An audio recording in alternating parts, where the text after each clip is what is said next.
सणासुदीचे दिवस, सगळीकडे उत्साहाचं आणि आनंदाचं वातावरण. आपल्या माहेरी आलेल्या एका 19 वर्षांच्या विवाहितेनंही असाच आनंदाचा क्षण साजरा करायचं ठरवलं. पण नियतीला काही वेगळंच मान्य होतं.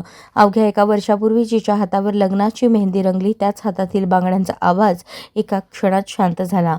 नाचण्याच्या कारणावरून झालेल्या एका क्षुल्लक वादाने एका तरुण विवाहितेचा आणि तिच्या न जन्मलेल्या बाळाचा बळी घेतला.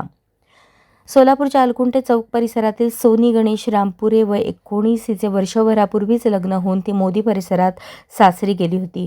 सध्या सणासुदीच्या निमित्ताने ती लष्कर भागातील बालप्पा तालीम येथील आपल्या माहेरी आली.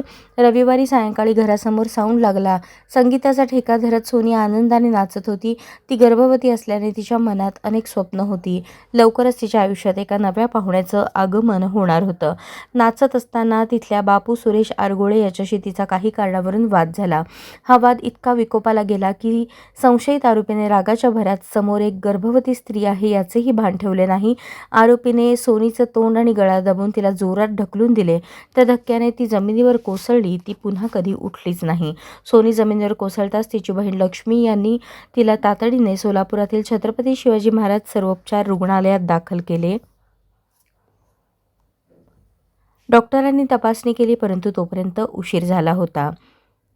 सोनीने जगाचा निरोप घेतला आणि तिच्यासोबत ज्या चिमुकल्याने जगही पाहिले नव्हते त्याला देखील आईसोबतच त्याचाही अंत झाला. 1 वर्षापूर्वी ज्या मुलीला आनंदाने सासरी पाठवले, तिची अशी अनपेक्षित एक्झिट पाहून संपूर्ण सोलापूर हळहळले. रात्री उशिरापर्यंत सदर बाजार पोलीस ठाण्यात गुन्हा नोंद करण्याची प्रक्रिया सुरू होती. अशाच नवनवीन अपडेटसाठी जनता राज्य न्यूज चॅनलला सबस्क्राईब करा, लाईक करा आणि शेअर करायला विसरू नका.